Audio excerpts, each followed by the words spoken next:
இயேசு கிறிஸ்து நாமத்தினாலே கடந்து வந்திருக்கிறவங்களுக்கு என்னுடைய அன்பின் வாழ்த்துக்கள். கர்த்தர் நல்லவர். ரைஸ்லா சொன்ன சிரிச்சிட்டீங்க. இப்போ நம்ம கர்த்தருடைய வார்த்தைக்கு நேராக போகிறோம். இன்னைக்கு என்ன தலைப்புனா, கடினமான சூழ்நிலையில் அந்த வேதனையான அனுபவத்திலிருந்து நம்முடைய வாழ்க்கையை தலைகளாய் மாற்றுகிற ஒரு ரகசியம் இருக்குது. அது துதியின் ரகசியம். தேவனுடைய பிள்ளைகள், நாம் கடினமான சூழ்நிலையில நாம் துதிக்கும் போது, இந்த அப்போஸ்தலர்கள் 16வது அதிகாரத்தில் பவுலும் சீலாவும் சிறைச்சாலையில கடினமான சூழ்நிலையில அவர்கள் சந்தித்த போது அவங்களுக்கு ஒரு 3 காரியம் நடந்தது. முதலாவது, அவங்களுடைய மனதின் காயத்திலிருந்து அவர்கள் விடுதலையானார்கள். அவங்க அவமானப்படுத்தினாங்க, சட்டை அணிஞ்சாங்க, கிழிச்சு போட்டாங்க. மனதில் நமக்கு அநேக காயங்களோடு நாம் வாழ்ந்து கொண்டிருக்கிறோம். ஒவ்வொருவருக்கும் ஏதோ ஒரு பகுதியில் மனதில் காயம் இருக்கும். வெளியே நம்ம நல்லா ட்ரெஸ் போட்டிருப்போம், நல்லா சிரித்து முகத்தோடு போவோம். அது கூட நாங்கள் செய்யறது கிடையாது. பசங்க இல்லைங்களா?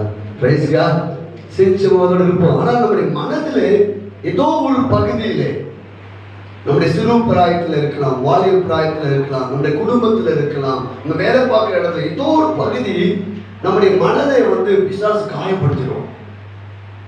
வெளியே சரீரபரமான வியாதிக்கு கூட இன்னைக்கு நிறைய மருந்து கண்டுபிடிக்கப்பட்டிருக்குது. ஆனால் மனக்காயங்கள் ஆற்றப்பட முடியவில்லை.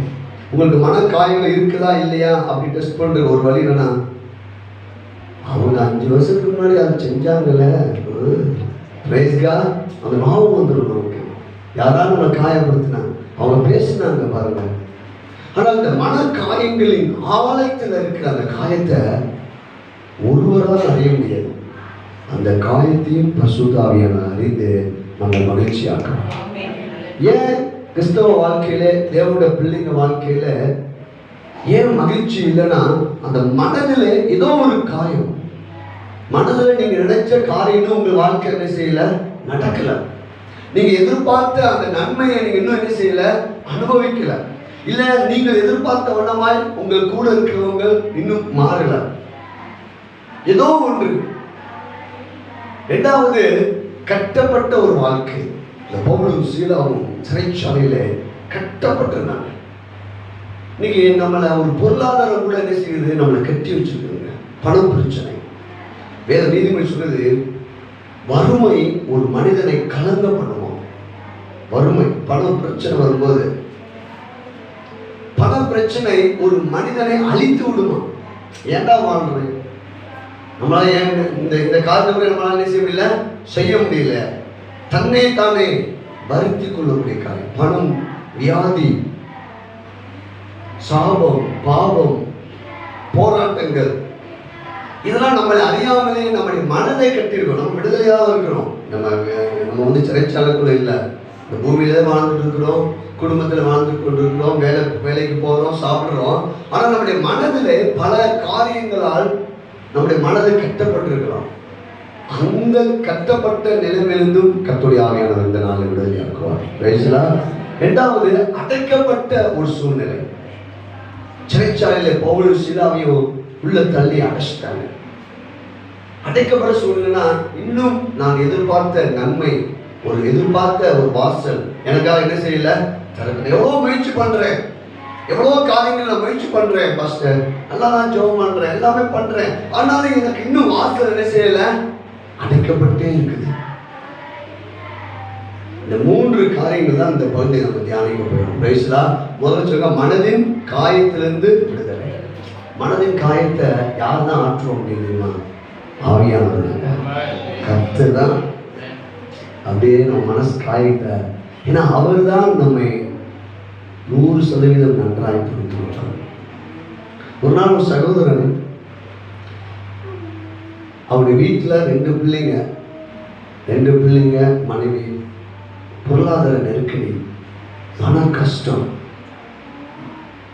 ஒரு பக்கம் வேலை, ஒரு பக்கம் ஊழியம், இப்படி பல காரியங்கள் இருக்கிறாங்க. சகோதரன் இரவு நேரங்களில் 2 பிள்ளைங்களை தோல் மேலே போட்டுட்டு, சின்ன பிள்ளைங்க கண்ணீர் வடிக்கிறாங்க. என்ன பண்ண, கண்ணீர் வடிச்சு நான் எப்படி நான் முன்னேற போறேன், எப்படி நான் என் பிள்ளைங்களை காப்பாற்ற போறேன், எப்படி நான் இந்த இந்த சூழ்நிலையிலிருந்து வெளியே வரேன். சுத்தி கடன்காரன் தொல்லை, பிரச்சனை மேல பிரச்சனை. அப்படி அழுதுட்டு இருக்கும்போது மறுநாள் ஒரு ஊழியரை அவர் சந்திக்கிறார். அப்பொழுது அந்த ஊழியர் மூலமாக ஆவியானவர் அவங்க முதல் நாள் இரவில் எப்படி கண்ணீர் வடிச்சானோ அதை அப்படியே சொல்றாரு. நீ ஏங்கிட்டு இருக்கிற உன் பிள்ளைக்காக, உன் எதிர்காலத்துக்காக ஏங்கிட்டு இருக்கிற, நான் நிச்சயமா உன்னை ஆசீர்வதிப்பேன். அந்த சம்பவத்தை சொல்லும்போது அந்த சகோதரனுடைய கண்களில் அப்படியே கண்ணீர் வடியுது. அந்த காயத்தை அப்படியே யாரெல்லாம் புரிஞ்சுக்கிட்ட, மனைவி தூங்கி இருக்கிறாங்க, பிள்ளைங்க தூங்குறாங்க, ஆனால் ஒருவர் இருக்கிறார், பரலோக பணக்கார தேவன், நம்ம பார்க்கிறவர், நம்ம விடுகிற ஒரு சொட்டு கண்ணீர் கூட பார்ப்பாருங்க. உங்களுடைய மன காயங்களை யார் நபராது, எந்த நபர் மூலமாக உங்க மனதை அநேகர் காயப்படுத்திருக்கலாம். சிலர் உங்களை அற்பமா நினைச்சிருக்கலாம், வேலை இல்லாதவன் அப்படி சொல்லி திட்டிருக்கலாம், பணம் இல்லாதவனை அப்படி திட்டிருக்கலாம், ஏதோ ஒரு சம்திங். இன்னைக்கு ஆவியானவர் உங்களுக்கு அதுல இருந்து விடுதலை கொடுப்பார். மனக்காயத்திலிருந்து. இரண்டாவது, கட்டப்பட்ட நிலையிலிருந்து. ஒரு ஜெபம் முடியல, என்னால் தூய்க்க முடியல, வேதத்தை வாசிக்க முடியல, என் மனதில் நான் ஒருமானப்படுத்த என்னால முடியல. கட்டப்பட்ட நிலை, அடைக்கப்பட்ட வாசல்கள் கர்த்தருடைய ஆவியானவர் தருவார். Praise God. அதான் நம்மளை நல்லா புரிந்து கொண்ட ஒரு அப்பா கிட்ட தான் நம்ம வந்திருக்கிறோம். நம்மளை குறித்து ஏலேருந்து இஜெட் வர தெரிந்தவர். பிரைஸ்லா. பாருங்க, இந்த சம்பவத்தை நம்ம பார்க்கும்போது இது முழுமையாக வாசித்துட்டோம், நீங்களும் வாசித்தீங்க. ரொம்ப அற்புதமான ஒரு பகுதி இது. பவுலும் சீலாவும், விசேஷமா பவுல் பல மிஷினரி பயணங்களை செய்கிறார். அதுல ஒரு மிஷினரி பயணம் தான் இந்த பகுதி. ஆதி திருச்சபை எல்லாமே ஒரு டீம் ஒர்க்காக இருந்தாங்க. Price God. Team work. 2 பேர், 3 பேர், 4 பேர் இப்படிதான் போய் நினைஞ்சிருந்தாங்க. பல இடங்களில் போய் சபைகளை ஸ்தாபித்து ஊழியத்தை நிறைவேற்றி கொண்டிருந்தாங்க. இப்போ இங்க வேத வசனம் சொல்ல சபை எப்படி பெருகுதுன்னா, அதுக்கு முந்தின வசனம் சொல்லுது, அப்போஸ்தலர்களும் மூப்பர்கள் விதிக்கப்பட்ட சட்ட திட்டங்கள். நியாயப்பிரமாணத்தினால சபை பெருகல. ஆதி திருச்சபையில அப்போஸ்தலர்கள் அந்த சுவிசேஷம், அந்த குட்னஸ், கிறிஸ்துவுக்குள் இருக்கிற சத்தியத்தை சொல்லி அந்த சபை வேத வசனம் சொல்லுது, சபைகள் விசுவாசத்தில் ஸ்திரப்பட்டு நாளுக்கு நாள் பெருகினாங்க. சபை என்பது பில்டிங் மாத்திரம் இல்லைங்க, நீங்களும் தான். ஆண்டவர் சொல்றாரு, நீ விசுவாசத்துல உறுதியா நிற்கும் போது நீ நாளுக்கு நாள் பெருக்கத்தை காண்பார். இப்போ இப்படி பண்ணி அந்த பயணத்தை மேற்கொண்டு வந்துட்டு இருக்காங்க. உடனே ஆவியானவரே இவங்களுடைய அந்த சுவிசேஷ பயணத்துக்கு நேராக தடை செய்கிறார். ஆசியாவுக்கு சுவிசேஷத்தை சொல்லாதபடிக்கு தடை செய்யப்பட்டு மகதனியா என்ற ஒரு தேசத்துக்கு இவர்களை திருப்பி விடுகிறார். நல்லா புரிஞ்சுங்க, ஆவியானவர் தான் ஆதி திருச்சபையை நடத்திட்டு இருந்தார். பிரைஸ்லா. இன்னைக்கு உங்களையும் உங்களுக்குள்ள இருக்கிற ஆவியானவர் உங்களையும் நடத்துவார், உங்க பிள்ளைகளை நடத்துவார், உங்க குடும்பத்தை நடத்துவார், உங்க வேலைகளை நடத்துவார். இப்ப திரும்பி மகதனியா கிட்ட போறாங்க. அங்க ஒரு பிலிப் என்ற ஒரு பட்டணத்துக்கு போறாங்க. அங்க போய் என்ன பண்றாங்கன்னா, இவங்க டீமா போய் ஜெபிக்கிறாங்க. பாருங்கள், அந்த ஒரு அற்புதமான ஒரு வார்த்தை போட்டிருக்குது. 13வது வசனம் வாசிங்க, மைக் கையில் வச்சு. ஓய்வு நாளில் நாங்கள் பட்டணத்துக்கு வெளியே போய் ஆற்றின் அருகே வழக்கமாய் ஜெபம் பண்ணுகிற ஒரு இடம். ஜெபம் எவ்வளவு முக்கியம் பாருங்க. வழக்கமாய் ஜெபம் பண்ற இடம், அங்க போய் ஜெபம் பண்ணிருக்காங்க. அப்போ ஒரு சகோதரி கூட்டம், அது நடுவில் லீதியாள் என்ற ஒரு பெண் அங்க இருக்கிறார். இப்போ பவுல் அவங்களுக்கு ஒரு சுவிசேஷத்தை சொல்லுகிறார். சுவிசேஷத்தை சொல்லும் போது அந்த செய்தியை, அந்த உபதேசத்தை, அந்த மெசேஜை லீதியா கேட்டுக்கொண்டிருக்கிறார். கேட்கும் போதுதான் ஆவியானவர் உங்க வாழ்க்கை என்ன செய்ய முடியும் என்பது இங்க எழுதப்பட்டிருப்பாங்க. அடுத்த வருஷம் வாசிக்க 14. அப்பொழுது தேவதேரா ஊராலும் ரத்தாமரம் விற்கிறவளும் தேவனை வணங்குகிறவளும் ஆகிய பட்டுச்சேலை விற்கிறவங்க, நல்ல ஒரு பிசினஸ், அவர் நல்ல பட்டுச்சேலை விற்று பெரிய பணக்காரி. பெண்கள் அப்படியே பெண்கள் பிசினஸ் பண்ணிருக்காங்க பாருங்க. லீதியாள் என்னும் பெயருள்ள ஒரு ஸ்திரீ கேட்டுக் கொண்டிருந்தால் பவுல் சொல்லியவைகளை கவனிக்கும்படி, பவுல் சொல்வதை கவனிக்கும்படி கர்த்தர் அவள் இருந்த எண்ணி திறந்தருளினார். எப்போ ஆண்டவர் வேலை செய்வார்னா, நீங்க உட்கார்ந்து ஆண்டவரே நீங்க என் கூட செய்யுங்க, பேசுங்க, கேட்கணும். கேட்கும் போதுதான் அவன் பேசுவான். ஆண்டவரா நம்மளை வலுக்கிட்டாங்க வந்து நம்மளை தலையில் 4 அடி அடிச்சு, ஏடா 7 மணி நேரம் தூங்குறியாடா, உனக்கு அறிவு இல்லையாடா அப்படின்னு சொல்ல மாட்டார். பேசலா அல்லேலூயா, அப்படி சொல்லவே மாட்டாருக்க. ஆண்டவர் அன்பானவர், ஆனால் வார்த்தை மூலமாவே நமக்கு போதிப்பார். பேசலா. நீங்க இதோ வாசப்படி இருந்து கதவை நீங்க தீர்மானம் எடுக்கணும். எதுக்காக நிற்பாங்க? அநேக பிரசவம் கேட்ட பிற்பாடு வெளியே போனோம்னா உள்ள மறந்து போயிடும். ஏன்னா இவங்க ஆர்வமா என்ன கேட்கல, பிரசங்கத்தை கேட்கலாம். இந்த லீதியா பவுல் சொல்ற வார்த்தை அப்படியே கவனிச்சுக்க. சில பேர் உங்க முகத்தை பார்த்து எனக்கு கண்டுபிடிச்சிடலாம், யார் பிரசங்கத்தை கேட்குறீங்க கவனிக்கிறது. கேட்கறதான் எங்க பைபிள் சொல்லுவாங்க, கேட்கிறவங்களை பார்த்து பிரசவம் பண்ணி தப்பிச்சிருவார். ரைஸ்லா கொட்டாயோட பார்த்து நீ பண்ணா உன் பாயிண்ட் என்னன்னு உற்சாகமாய். இப்போ இந்த பவுல் சொல்றது அப்படி கேட்டுக்கொண்டே இருக்கும்போது ஆவியானவர் கிரிக்கிறார். ரைஸ்லா நல்லா நீங்க ஒரு பெற்றுக்கொள்ள பைபிள் ஸ்டடிக்கு ஏன் வரணும்னா, அந்த வசனத்தை நம்ம கேட்க நம்ம தீர்மானம் பண்ணும்போது தான் ஆண்டவர் கிரியை செய்ய முடியும். உங்களுடைய மனதை, லீதியாவுடைய மனதை அப்படியே திறக்கிறார். திறந்த உடனே அவ ரட்சிக்கப்படுகிறார். உடனே இந்த ஊழியக்காரர்களை கனம் பண்றார். எங்க வீட்டில் வந்து நீங்க செய்யுங்க தங்குங்கன்னு வருந்தி கேட்கிறார். பாருங்க, ஊழியர் ஒரு டீம் ஒர்க் அவங்களுக்கு எங்க தங்கணும் கூட அவங்களுக்கு இல்லை. ஆனா அவங்களை கொண்டு வந்து தன்னுடைய வீட்டில் வச்சு அவங்களுக்கு வேண்டிய எல்லாமே செய்கிறார். திரும்ப பார்த்தீங்கன்னா அதே அந்த பிலிப்பி பட்டணத்துல இவங்க வழக்கமா ஜெபிக்கிறதுக்காக போயிட்டு இருக்காங்க.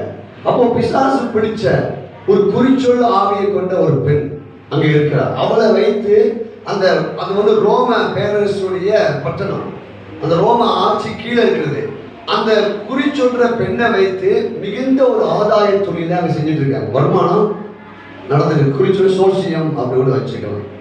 அப்போ அங்க அது மூலம் மக்கள் வந்துட்டு இருக்காங்க. இப்போ அந்த குறிச்சொல்ற ஆவி உள்ள அந்த பெண், இந்த பவுலும் சீலாவும் அவங்க கூட இருக்கிற சில பேர் போயிட்டு இருக்காங்க. எங்க போறாங்கன்னா அவங்க ஜெபம் பண்றதுக்காண்டி போயிட்டு இருக்காங்க. உடனே இந்த இந்த பெண் சொல்லுது, இவர்கள் ஜீவனுள்ள தேவனுடைய வார்த்தைய சொல்ல வந்திருக்காங்க. இப்படி அடிக்கடி சொல்லி கொண்டு இருந்த போது ஒரு நாள் பவுல் திரும்பி அந்த பெண்ணை அல்ல, பெண்ணுக்குள்ளுக்கு ஆவியை பார்த்து, மாமிசத்தோடு இதோடு நமக்கு என்ன கிடையாது, நல்லா புரிஞ்சுக்கணும். அந்த வசனம் சூப்பரா போட்டிருக்கு பாருங்க, 18 பாருங்க. இப்படி அநேக நாள் செய்து கொண்டு வந்தால் பவுல் சினம் கொண்டு திரும்பி பார்த்து, பிசாசு மேல கோபப்படணும், மனிதர்கள் மேல அன்பு வைக்கணும். Praise God. நம்ம மாத்தி வச்சிடும். நம்ம யார் மேல கோபப்படணும், மனிதர்கள் மேல கோபப்படணும், பிசாசு கண்டுகிறதே கிடையாது. இங்க சினம் கொண்டு, யார் மேல சினம் கொண்டு, பிசாசு நாமத்தால் பிசாசை அடிக்கடி அவங்க பாருங்க சினம் கொண்டு அது சொல்றாங்க பாருங்க. திரும்பி பார்த்து நீ இவளை விட்டு புறப்படும்படி இயேசு கிறிஸ்துவின் நாமத்தினாலே உனக்கு அவ்வளவுதான். விசாசத்துவது ஒரே வழி அவருடைய நாமம். அல்லேலூயா. என் நாமத்தால நீ இவளை விட்டு புறப்பட்டு போ என்று இயேசு கிறிஸ்து நாமத்தால உடனே அந்த ஆவி ஓடிடுச்சு. உடனே இவங்க இந்த உங்களுடைய ஆதாய தொழில் எல்லாம் அற்று போயிடுச்சு. வருமானம் இல்லை, ஒன்றும் ஆகலை. உடனே பார்த்து இவங்களுக்கு கோபம் வந்துருச்சு.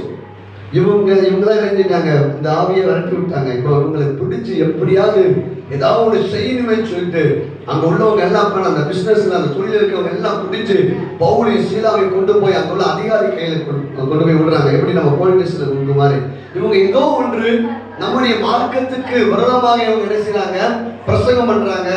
நம்ம கை கொள்ள முடியாத ஒரு காரியத்தை அவங்க என்ன செய்யறாங்க, பேசிக்கொண்டு இருக்காங்க. அப்படி சொன்ன அதிகாரிக்கு கோபம் வந்து அடுத்த வசனம் சொல்லுது பாருங்கள், 21. ரோமராகிய நாம் ஏற்றுக்கொள்ளவும் அனுசரிக்கவும் தகாத முறைமைகளை போதிக்கிறார்கள் என்றார்கள். அப்பொழுது ஜனங்கள் கூட்டம் கூடி அவர்களுக்கு விரோதமாய் எழுப்பினார்கள். அதிகாரிகள் அவர்கள் வஸ்திரங்களை கிழித்து போடவும் அவர்களை அடிக்கவும் சொல்லி அவர்களை அநேக அடித்த பின்பு வஸ்திரங்களை பாருங்க.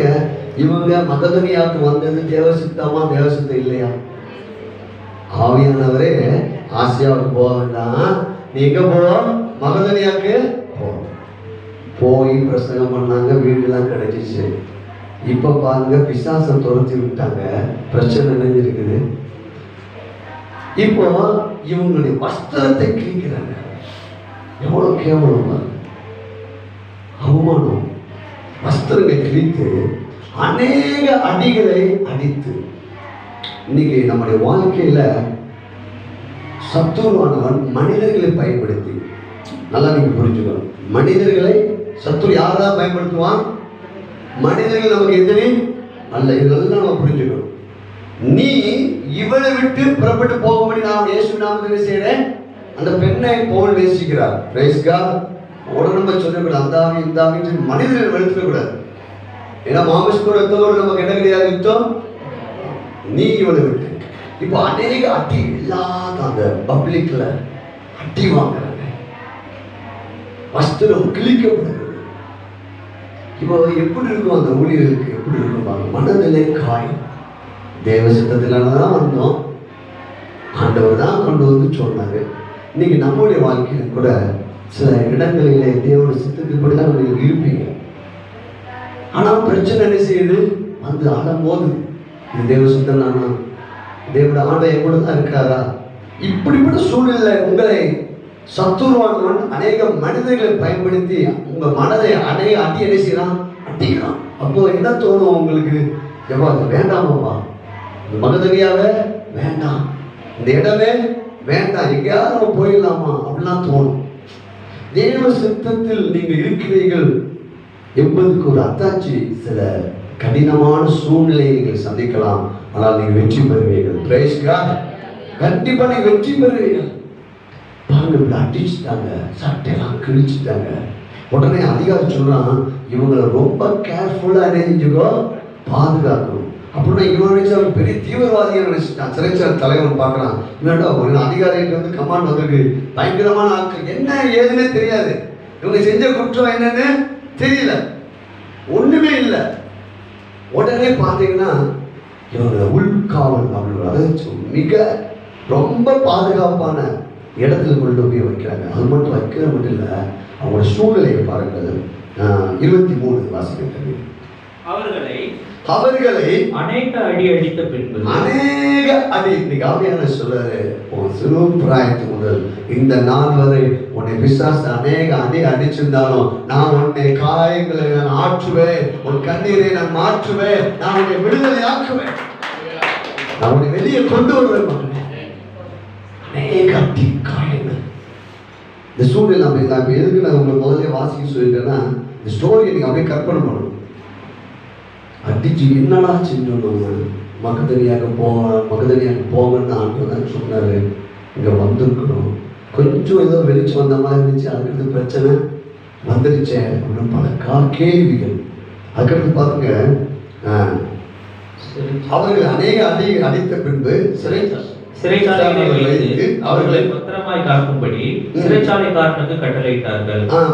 அவன் இப்படிப்பட்ட கட்டளைகளை பெற்று அவர்களை உட்காவலரையிலே அடைத்து அவர்கள் கால்களை தொழுமரத்திலே மாட்டி வைத்தான். வஸ்திரம்லாம் கிழிக்கப்பட்டு என்ன என்ன என்னன்னு கேட்க மாட்டேங்குது. வஸ்திரம் கிழிக்கப்பட்டிருக்கிறது. உள்காவல் அன்னைக்கு இன்னைக்கு இருந்த சிறைச்சாலை மாதிரிலாம் இல்லை, அவ்வளோ மோசமான இடத்துல கால்களை என்ன பண்ணிட்டாங்கன்னா தொழுவ. நம்ம இருந்தா என்ன செஞ்சிருப்போம்?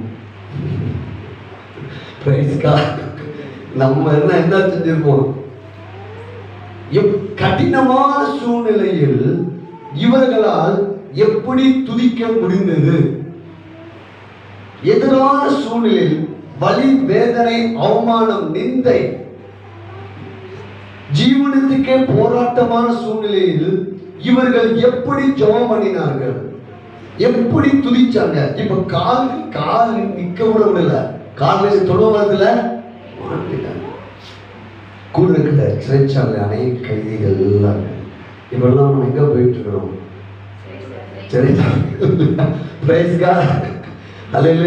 கற்பனை பண்ணி பாருங்க, சிறைச்சாலை இவங்க கூட கைதி என்ன நினைச்சிருப்பாங்க, இவங்க என்ன குற்றம் பண்ணானோ. நாளைக்கு காலை உட்காந்து யோசிச்சுட்டு இருந்தேங்க, புதுசா ஏற்கனவே தண்டனை பெற்று உள்ள தண்டனையை அனுபவிச்சுட்டு இருக்கிறாங்க. இப்போ ஒருத்தர் புதுசா உள்ள போனான்னு வச்சுக்கோங்க, அவனை பார்த்து எல்லாரும் நினைப்பாங்க, ராசா நீதிமான் உள்ள வந்திருக்காரு அப்படிலாம் யாரும் நினைக்க மாட்டாங்க. இவன் என்ன கொலை செஞ்சானோ, என்ன பாவம் பண்ணானோ, என்ன செஞ்சானோ அப்படிதான் நினைச்சிருப்பாங்க. நான் சிறைச்சாலை உள்ளவங்க, நான் சில ஆண்டுகளுக்கு முன்பாக மதுரையில் ஒரு பாஸ்டர் நானும் ஒரு சகோதரி சந்திக்க போயிருக்கேன். அவன் கொலை குற்றங்களை ஆனால் அதுக்கப்புறம் ஆண்டவர் ஏற்றுக்கொண்டார் அவர். அப்போ அவன் பார்க்கும்போது அந்த சிறைச்சாலைக்குள்ளே இருக்கிறவங்களுடைய மனநிலை எப்படி இருக்குன்னா, அப்படியே கண்ணீர் காணல் நான் செஞ்சதெல்லாம் தப்பு, என் பிள்ளைங்களாம் வெளியே இருக்காங்களே, என் குடும்பம் வெளியே இருக்குதே, அப்படி ஒரு பரிதவிப்பு இருக்கும். அப்படி என்ன எப்படி நான் எனக்கு விடுதலை கிடைக்குமா, யாராவது எனக்கு லாயம் பார்க்க மாட்டாங்களா, எப்படியாவது இதில் என்ன செய்யணும், இப்படிப்பட்ட சூழ்நிலை. இந்த பவுல் பார்த்து முழுக்காவோட பெரிய குற்றம் தான் நினைச்சிருந்துருப்பாங்க எல்லாரும், உள்ள தூக்கி போட்டு உடனே இப்படிப்பட்ட கடினமான சூழ்நிலையில் அடுத்த வசனம் தாங்க இந்த நாளில் நம்ம தியானிக்க வேண்டிய வசனம் 24-25 பாருங்க. நடுராத்திரியிலே பவுலும் சீலாவும் ஜெபம் பண்ணி, சீலா என்பது பெண்மணி கிடையாது. ஒருத்தருக்கு பைபிள் கிளாஸ்ல கேட்டாங்கன்னா ஒரு விசுவாசி சொன்னாங்களாம், அது ஒரு இடத்துல பவுல் எழுதுவாரு, நான் ஒனேசிமுவை நான் பெற்றெடுத்த பிள்ளை. அப்ப பவுலுக்கு எப்படி கல்யாணம் பண்ணிச்சு? ஓ, பவுலுடைய மனைவி தான் சீலா வந்து ஆண் பேர், அல்ல பவுலுக்கு கல்யாணம் முடியல. Praise God. பாருங்க, அந்த பெற்றெடுத்தேன் என்பதை எதற்கு சொல்றாருன்னா ஆவிக்குரிய பிள்ளைங்களை சொல்றாரு. அப்ப இங்கே பவுலும் சீலாவும் ஜெபம் பண்ணி, எப்படிங்க அவங்களுக்கு ஜெபம் பண்ண மூடு வந்துச்சு? இதுதான் நமக்கு சும்மா இருக்கும் போது நம்மளால ஜெபம் பண்ண முடியல. நல்லா இருக்கும்போது நம்மளால ஜெபம் பண்ணா என்னன்னு நமக்கு தெரியல. சரி, ஜெபம் பண்ணா கூட நம்ம ஆளுங்க அழுது கூட ஜெபிச்சுடுவாங்க. ஐயோ இப்படி கொண்டு வந்து போட்டுட்டே, நீங்க ஆண்டவரே சொன்னீங்க, என்ன ஆண்டவரே சொன்னோம், கண்ணீர் கூட அடிச்சிருப்போம். அடுத்து ஒன்று சொல்றாங்க பாருங்க, ஜெபம் பண்ணி தேவனை துதித்து, சில மொழிபெயர்ப்பு சொல்லுது தேவனை புகழ்ந்து. ஆடு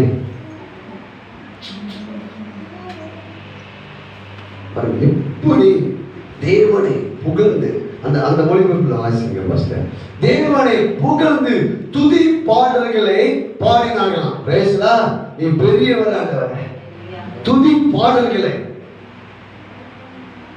என்ன பாட்டு பாடினாங்கன்னு தெரியல, துதி பாடல்கள் அப்படி போடுறது. துதிக்கிற அந்த அந்த ஆராதனையில் இருக்கிற அந்த மகிமையை இன்னைக்கு கர்த்தருடைய ஆவியானவர் நம்ம புரிந்து கொள்ளும்படி உதவி செய்வாராக. பிரைஸ் எல்லாம்.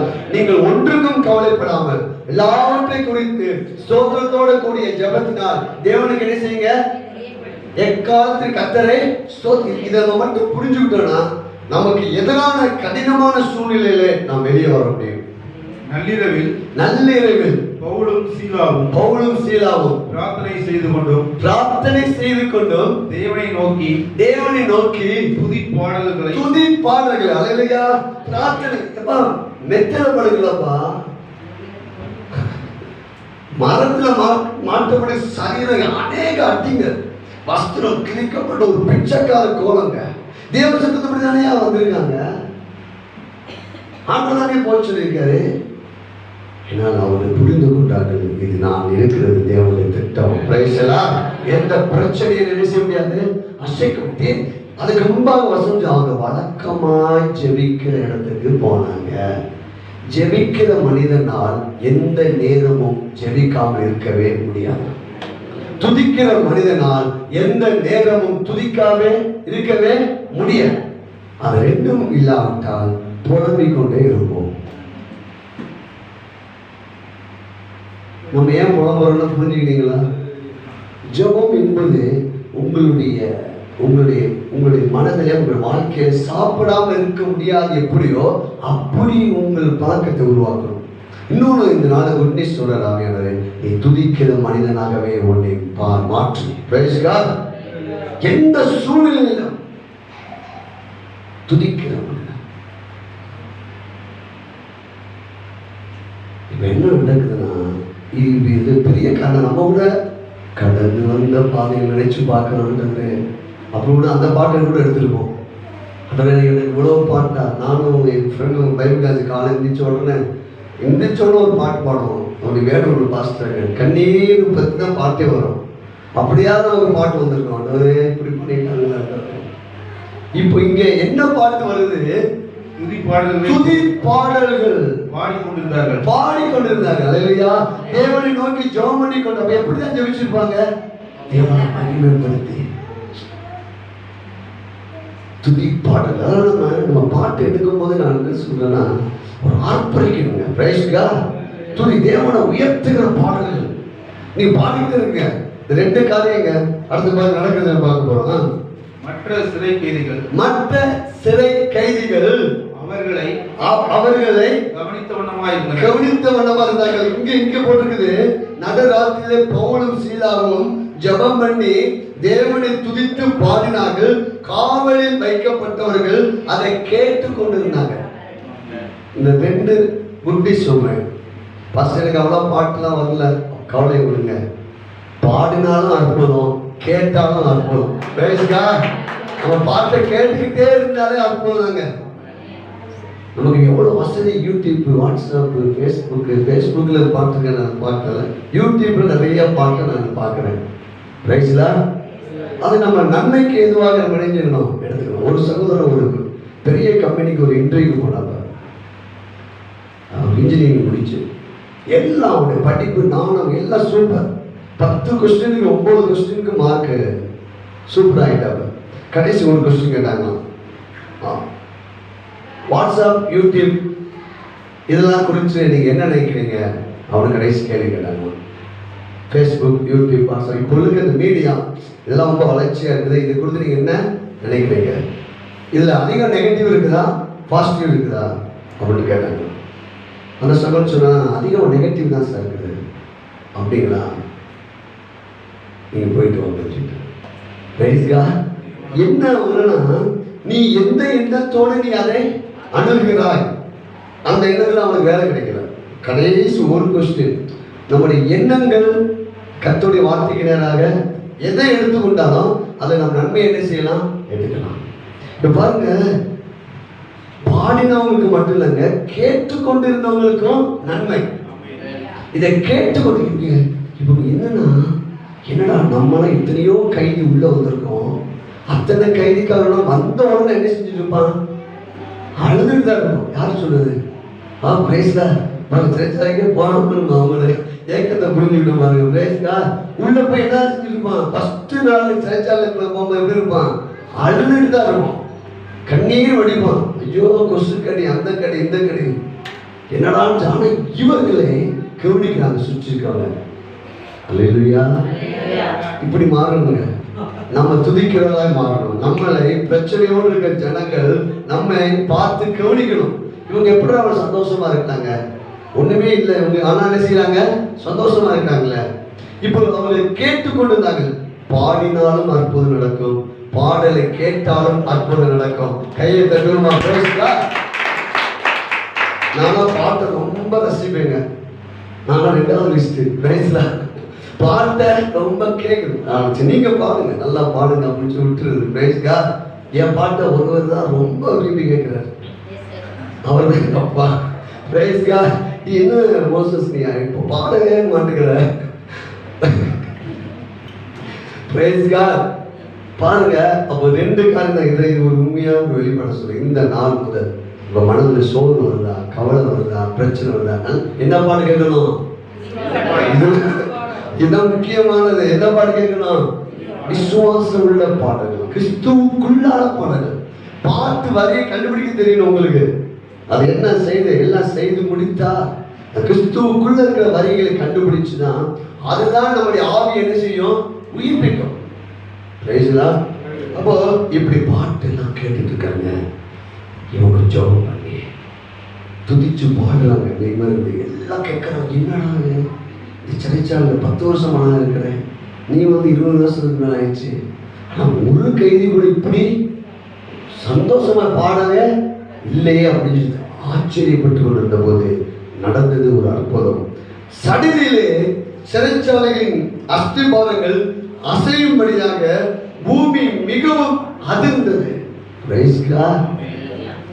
ஆண்டவரை எப்பயுமே உங்களுக்கு எதிராக இருக்கிற பிரச்சனைகளை சுக்கு நூறாக அசைப்பார். Praise God. உங்க பொருளாதார நெருக்கடிகளை சுக்கு நூறாக அசைத்து விடுவார். உங்களோட வியாதிகளை சுக்குநூற அசைப்பார். உங்களோட பயத்தை, அந்த பயம் என்ற அஸ்திபாரத்தை சுக்குநூற அசைப்பார். உங்களோட வாழ்க்கையில எதெல்லாம் அசைச்சாரு பாத்தீங்கன்னா, அடுத்த வருஷம் சொல்லிட்டு உடனே கதவுகள் எல்லாம் திறவுண்டது, எல்லாருடைய கட்டுகளும் கலந்து போயிட்டு. அதை சூப்பரா போட்டுருவாங்க. வாசிங்க பாஸ்டர். திடீரென்று என்ன செஞ்சு கொடுத்தீங்க? நம்ம தூங்கிட்டு இருக்கும்போது திடீர்னு கனவு கண்டு கண்ணீரோடு படுத்துட்டீங்க, புலம்பலோடு பண்ணீங்கன்னா உங்களுக்கு சொற்பனை நிறைய வரும். ஐயோ தெரிய போறேன் அப்பா அப்படின்னு சொல்லி புலம்பிட்டு படுத்தோம்னா சொப்பனை வரும். இவங்க என்ன எப்படி நடுராத்திரி என்ன பண்ணிட்டு இருக்காங்க? படுக்க கூட முடியலங்க. ஆனால் ஜெபம் பண்ணி துதி பாடல்கள் பாடிக்கொண்டிருந்த போது வாசிக்கிறோம். திடீரென்று ஒரு பெரிய பூமி அதிர்ச்சி உண்டாகி, பெரிய உங்களுக்காக உங்களுடைய சூழ்நிலையே கர்த்தர் மாற்றி போடுவாருங்க. சூழ்நிலை திடீரென்று மாற்றுவார். நான் தான் எப்படி எப்படி மாறிச்சு ஆச்சரியப்படத்தக்க ஒரு ரகசியம் இருக்குது. துதி கர்த்தரை உயர்த்துறது.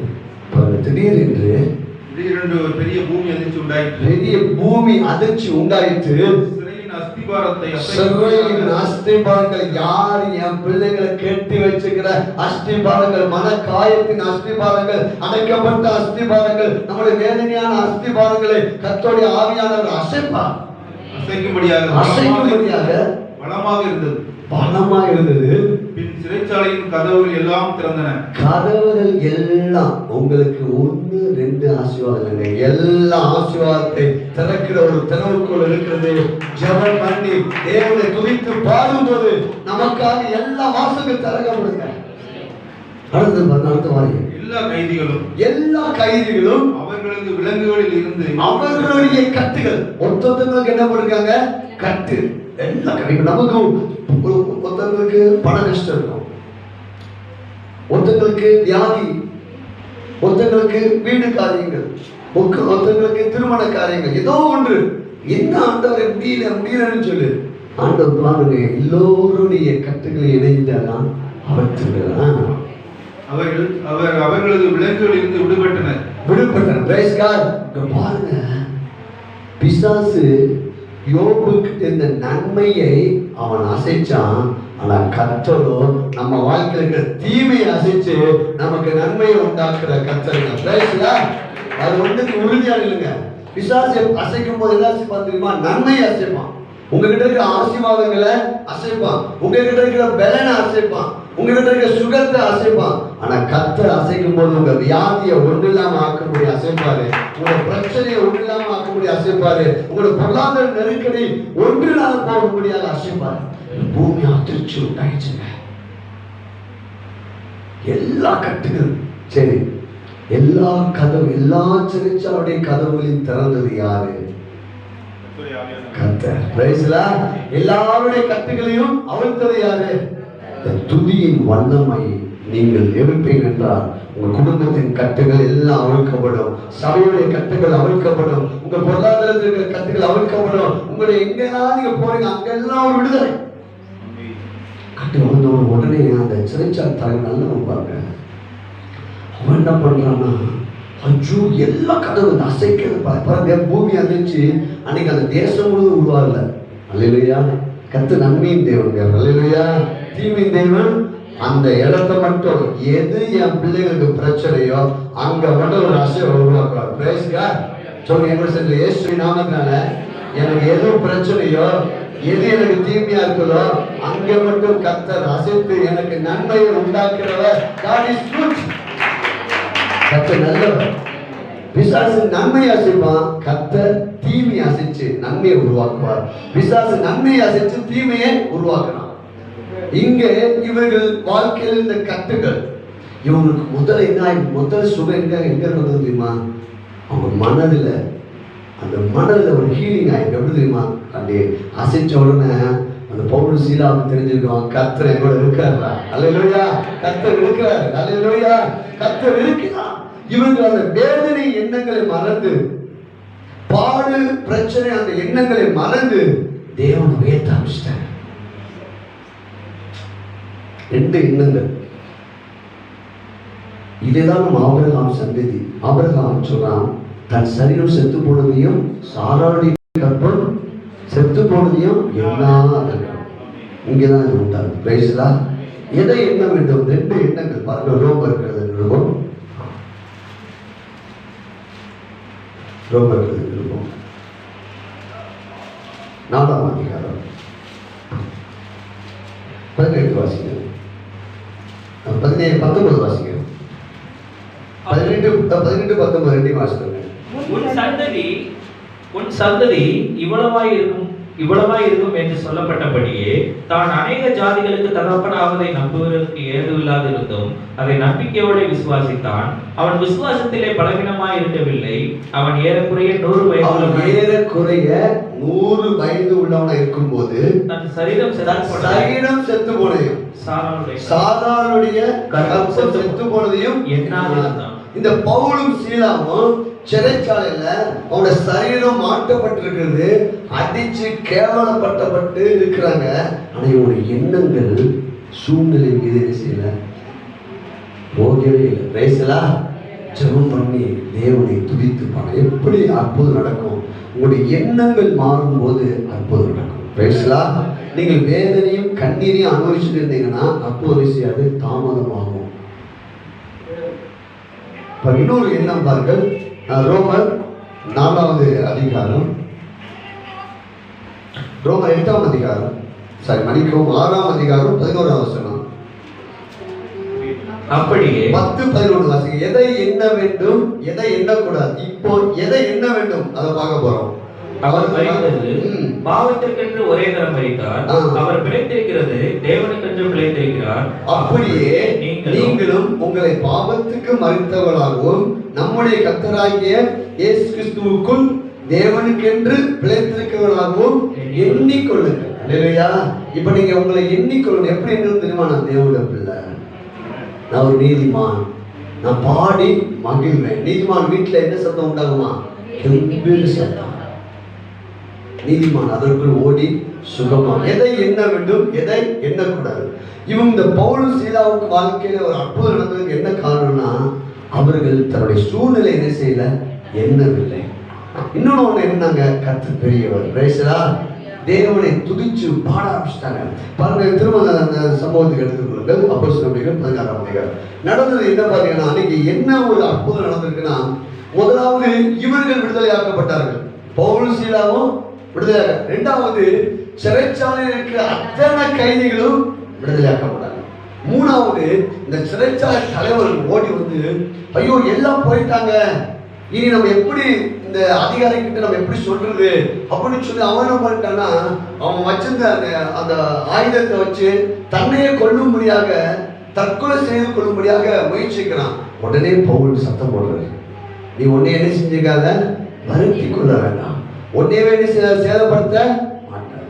பாருங்க, பிசாசு எப்பவுமே உங்களையே அழிக்க போவான். இங்கதான் நிற்க முடியும். பிரச்சனை போராட்டத்தின் நடுவில் உங்களே என்ன செய்வான், உங்களே பேச வைப்பான். அதனாலதான் நம்ம சொல்றோம், நீ தேவனோட பிள்ளை, நீ நீதிமான், நீ உன்னதத்தில் இருக்கிற, நீ கர்த்தரோடு சேர்ந்து இருக்கிற, அவருக்கு உனக்கு என்ன ஒருவனா அப்பா பிள்ளை. பேசலா. அவர் எந்த நேரமும் அவனை நேசிக்கிறார். பேசுகா. இப்போ இவனுக்குள்ள ஒரு பதத்து உண்டாச்சு. ஐயோன்னு சொன்ன உடனே பவுல் சொல்றான், உன்னை சேதப்படுத்தி கொள்ளாரு, நீ உள்ளவா, நாங்க எல்லாரும் இங்கதான் இருக்கிறோம். பாருங்க, இந்த கைதிகளுக்குள்ள இந்த மனநிலை கூட துதிக்கும் போது மாறிச்சு.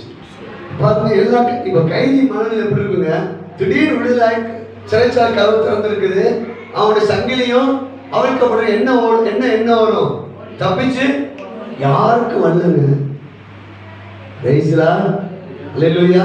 எப்படி பாருங்க, எண்ணங்கள் எப்படி துதியின் வல்லமை.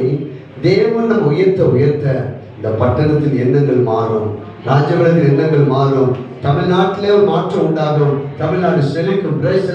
நாம் தேவனை உயர்த்தி காட்டினா போதும். இங்கே முதல் விடுதலை இவர்களுக்கு, இவங்களுடைய காயம், மனதின் காயங்கள் ஆற்றப்பட்டது. 2வது பவுல் சீலாவுடைய கட்டுகள் என்ன செய்யப்பட்டது, அவிழ்க்கப்பட்டது. 3வது அடைக்கப்பட்ட வாசல் திறக்கப்பட்டது. பிரைஸ்லா. ரெண்டாவது, கூட இருக்கிறவங்களுக்கு ஒரு விடுதலை. அன்னைக்கு அத்தனை பேரும் அன்னைக்கு உண்மையாவே அந்த விடுதலை இணைஞ்சிருப்பாங்க, அனுபவிச்சிருப்பாங்க. இந்த சிறைச்சாலை தலைவர் பாருங்க, உடனே ஓடி வந்து சொல்றாங்க, ஆண்டவர்மார்களே வாசிக்கணுமா, சூப்பராக இருப்பாங்க. 16வது அதிகாரத்துல 29 பாருங்கள். அப்பொழுது அவன் தீபங்களை கொண்டு வர சொல்லி உள்ளே ஓடி நடுநடுங்கி பவுலுக்கும் சீலாவுக்கும் முன்பாக விழுந்து, நீங்கள் நானும் தேவனை துதிச்சு பாடுவோமானால் நம்முடைய பிரச்சனைகள் அனைத்தும் நம்முடைய காலுக்கு கீழாக விழும். எல்லா சூழ்நிலையும் மாறுங்க. துதிச்சுட்டு எந்த காரியத்திலையும் ஈடுபட்டாலும் துதிக்க ஆரம்பிச்சு. ஒன்றுக்கும் கவலைப்படாமல் எல்லாவற்றையும், வீடு காரியமா இருந்தாலும், வேலை காரியமா இருந்தாலும், பண காரியமா இருந்தாலும், ஆண்டவரே எங்களுக்கு துதிக்கக்கூடிய இருதயத்தை எங்களுக்கு என்ன செய்யுங்க. நல்லா இருக்கும்போது வந்துடும். இப்ப சொல்ற பிரச்சனை தலைப்பு என்னது? கடினமான சூழ்நிலையில் துதிக்க வேண்டும். சாப்பாடுலாம் இருக்கும்போது நமக்கு நினைஞ்சிடும். இப்பெல்லாம் அவங்க வந்து சர்ச்சுக்குள்ள உட்காந்து கூட வொர்ஷிப் பண்ணிடுவோம். ஆனால் கடினமான சூழ்நிலை, பாக்கெட்ல பணம் இல்லாம, மற்றவங்க நம்ம கேவலமா நினைக்கும் போது, வாழ்க்கை எப்படின்னா, வாழ்க்கையை வாழ்ந்துட்டு ஐயோ நான் போய் இந்த வருஷத்துல நான் போய் திருத்திக் கொள்ளலாம் அப்படின்னா திருத்தவே வாழ்க்கை என்பது முன்னோக்கி தள்ளி கொண்டிருக்கிறது. ஆனால் நம்முடைய வாழ்க்கை அந்த பழைய காரியத்தையும் நம்முடைய வாழ்க்கை நன்மையாக மாற்றுகிறவர் நம்ம கூட இருக்கிறாங்க. பிரைஸ்லா. நம்ம எந்தெந்த பகுதியில் லாஸ் ஆயிடுச்சோ, எவ்வளவு பணம் நமக்கு லாஸ் ஆனதோ அதெல்லாம் கொடுக்கக்கூடியவர் நம்ம கூட இருக்கிறார். பிரைஸ்லா. பாருங்க, இந்த இங்கே அவன் உடனே விழுறான், கால் விழுறான். யார் அடைச்சாங்களோ, யார் துருவத்துல கட்டி வச்சாங்களோ விழ வச்சாங்க. பிரைஸ்லா. நீங்க ஒண்ணு மட்டும் யாரு இவங்க கோவப்பட்ட எத்தனை பேருக்கு கோவப்பட்டிருக்கான்? இல்லாடே நான் ஒண்ணுமே செய்யல, என்னைய போய் துருவத்துல மாற்றேடா, உனக்கு அறிவு இருக்காடா அப்படின்னு திட்டிருக்கலாம். என்ன ஒண்ணு அவங்க என்ன செய்யல. உடனே பார்த்து நான் அவங்கள உடனே அவன் சொல்றேன் அந்த அடுத்த வருஷம், ஆண்டவர்மார்களே ரட்சிக்கப்படுவதற்கு நானு என்ன செய்யணும்? எப்படி சிறைச்சாலை கதவை திறந்து விட்டது யாரு? சங்கிலி அவிழ்த்து விட்டது யாரு? எல்லாருடைய மனதை மாற்றினது யாரு? இவனை கேட்க வைத்தது யாரு? துதிக்கும் போது ஜனங்கள் கூட்டமாய் ரட்சிக்கப்படுவார்கள். தேவனை உயர்த்த பெரிய காரியம் நடக்குங்க. இதை நம்ம புரிஞ்சுக்கணும். நல்லா துதிக்க நம்ம முயற்சி பண்ணுவோம். நம்ம நிறைய நம்ம வாழ்க்கை என்ன ஆயிருந்தா, அது உண்மையாவே துதி வந்து சும்மா வராதுங்க. உங்க மனசுல கொஞ்சம் காயம் இருந்துச்சுன்னா பாட்டு செய்யாது, பாட்டு வராது, பாட்டையும் கேட்கவே முடியாது. நம்ம இந்த நாளில் நம்ம ஜெபிக்கணும். நல்லா உங்க வர ஆண்டவரே நான் துதிச்சுக்கிட்டே இருக்கணும். கர்த்தர் எக்காலத்திலையும் அவருடைய துதி எப்பொழுதும். இதை தாவீது பிடிச்சிட்டான். தாவீதுக்கு ஏற்பட்ட பிரச்சனை நடுவில் கண்டுபிடிச்சிட்டான். கர்த்தர் நல்லவர். பேசலா. கர்த்தர் நல்லவர் சொல்லுவாங்க. 3 தடவை சொல்லுவாங்க, கர்த்தர் நல்லவர், கர்த்தர் நல்லவர். நெருக்கமான சூழ்நிலையில, கடினமான சூழ்நிலையில கர்த்தர் நல்லவர். உடனே அவன் சொல்றான், ஆண்டவர் மாதிரி நான் என்ன உடனே போலீஸ்காரி நீ இயேசு கிறிஸ்து விசுவாசி அப்படி விட்டாலும் உடனே வீட்டுக்கு கொண்டு போயிட்டான். அந்த ராத்திரியில நடக்குது, பயங்கரமான மீட்டிங் நடக்குது. ராத்திரி வீட்டுக்கு கொண்டு போய் வீட்டில் இருக்க எல்லாரும் ரட்சிக்கப்பட்டுட்டாங்க. பிரேஸ்லா. ஞானஸ்நானம் எடுக்கலாம். பிரேஸ்கா. கடைசி அவங்களுக்கு சாப்பாடும் கிடக்குது. 12 மணி வரை இவங்க நிலைமை வேற, துதிச்ச பிறகு இவங்களுடைய நிலைமை வேற.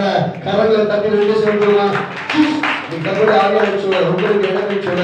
நாம் துதிக்கும் போது துதிக்கிறதுக்கு முன்னாடி இருந்த நம்மளுடைய நிலைமை வேற, துதிச்ச பிற்பாடு நம்மளுடைய நிலைமை வேற என்று நீங்க ஒவ்வொரு சாட்சி சொல்ல போறீங்க. உங்க சூழ்நிலையை கர்த்தர் மாற்ற போறார்.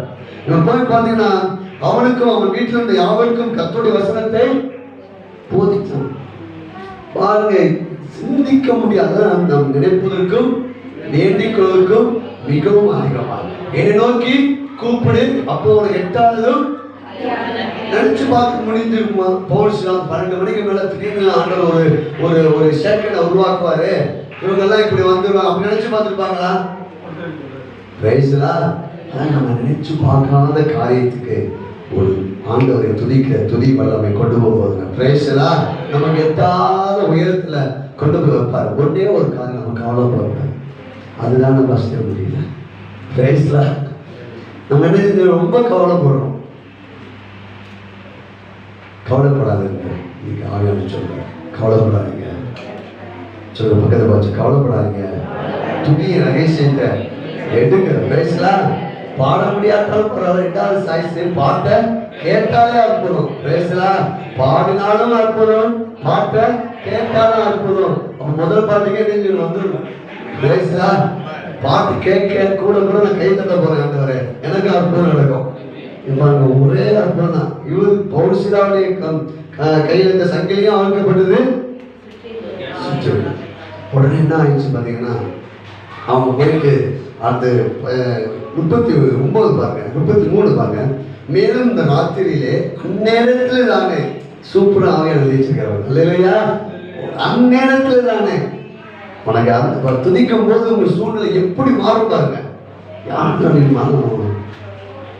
பிரச்சனையை பார்க்க வேண்டாம். அந்நேரத்தில் தானே அவன் அவர்களை அழைத்துக் கொண்டு போய் அவர்களுடைய காயங்களை கழுவினான். எல்லாம் எழுந்திருப்போமா? ஹல்லேலூயா. காயங்களை கழுவினான். நீ கர்த்தருடைய ஆவியானவர் நம்முடைய மன காயங்களை, ஓ glory to Jesus, காயங்களை கழுவினான். ஓ தாஷா கவலா, காயங்களை கழுவினான். என்ன நடந்துச்சு தெரியுமா? கடைசி சிறைச்சாலை அதிகாரிகளை வந்து தயவு பண்ணி, ஐயா போயிட்டு வாங்க, யாரு வெறுத்தாங்களோ அவங்களையே தயவு பண்ணும்படியா கர்த்தர் மாத்திட்டாருங்க. பேசலாம். ஒரு நிமிஷம் பாருங்க, நீங்க கர்த்தருடைய ஆவியானவர் சொல்றாரு, யாரு உங்களை வெறுத்து தள்ளுறாங்களோ அவங்களே வந்து உங்ககிட்ட தயவு பண்ணும்படியா கர்த்தர் உருவாக்குவார்.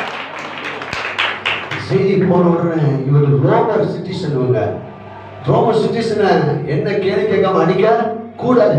உடனே ரோமர் சிட்டிசன் கேட்டோட பயந்து அடிச்சு அதிகாரிகள் வராங்க. இது எப்படி சொன்னா, கலெக்டரே வந்திருப்பார் அந்த ஏரியாவில். ஐயோ தெரியாம செஞ்சுட்டீங்க, தயவா கோச்சிக்காம, ஐயா தயவா போங்கன்னு சொல்லி அனுப்புனாங்க. துதிக்கும் போது சரி இதை விட்டுட்டு இவங்க 2 பேரும் நம்மள மாதிரி நம்ம இணைஞ்சிருப்போம். ஒப்பாரு நினைச்சேங்க. அப்பயே சொன்னேன், கோயிலுக்கு போனாவே இப்படிதான்னு சொன்னாங்க. அவங்க முறுமுறுக்க தேவையில்லை. இல்லையா? அதான் அந்த பாட்டு பாருங்க, அவர் மேல வாஞ்சியா இருப்பதுனா ஆபத்து நாளிலே நான் நோக்கி கூப்பிடுவேன், என்னை நெரிசலில் விடுவிப்பேன், வைப்பேர் உயர்ந்த வாஞ்சை அந்த ஒரு தீர்மானம் எடுப்போம். உண்மையாக சொல்றேன், நம்ம வாழ்க்கையில் அதிகமாக என்னால் துதிக்கவே முடியல பாஸ்டர். அவ்வளோ உங்களுக்கு இருக்கும். ஏன்னா உங்களுக்கு பிரச்சனை அதிகம். நீங்கள் அவ்வளோ அப்படி இருக்க சும்மா கையை வைத்தேன் நம்ம உங்களுக்காக சொல்லிடுவோம். உண்மையாகவே துதிக்கவே பண்ண மாட்டேங்குது பாஸ்டர். என்னால் துதிக்க முடியல, பிரச்சனை தான் அதிகமாக இருக்குது. உங்களுக்கு சும்மா கையை வைத்துங்க, நல்லா கையை வைத்துங்க. தேங்க்யூ. நானே சொல்கிறேன், எங்கள் மேலே கூட அதிகம் துதிக்க மாட்டேன். நான் அதிகமாக தியானிப்பேன். ஆனால் ஆண்டவருக்கு தியானம் சொல்லாரு, நீ அதிகமாக துதின்னு சொல்லியிருக்காரு. பிரைஸ்லா, துதி. ஹோலி ஸ்பிரிட் ஆண்டவரே, துதிக்கிற இதயத்தை எங்களுக்கும் இந்த சபை மக்களுக்கு கொடுங்க ஆண்டவரே. இதை கேட்டுக்கொண்டு ஒவ்வொருவருக்கும் இந்த ஒடுங்கின ஆவி போகட்டும் ஆண்டவரே. வாஞ்சியான கேட்போம், வாஞ்சியான வேதத்தை கேட்கணும். ஜெபம் பண்ணி தேவனை நல்லா புரிஞ்சுக்கிட்டாங்க. ஃபர்ஸ்ட் பவுல் சீலாவும் ஏன் அவங்க முருகனா, துதிக்கு முன்பாக ஒன்று அவர் நல்லவர். பிரேசிலா, இந்த சூழ்நிலை நடுவிலே கர்த்தர், இதான் சத்தியம். சத்தியம் அவங்களுக்கு ஏற்கனவே இணைஞ்சிச்சு, ஆழமாய் உள்ள போயிடுச்சு. அந்த சத்தியத்தின் அடிப்படையில் அவங்க ஜெபம் பண்றாங்க, சத்தியத்தின் அடிப்படையில் அவங்க துதிக்கிறாங்க. நீங்க நம்ம சத்தியத்தை புரிஞ்சுக்கிட்டோம். கர்த்தர் நல்லவரா கெட்டவரா?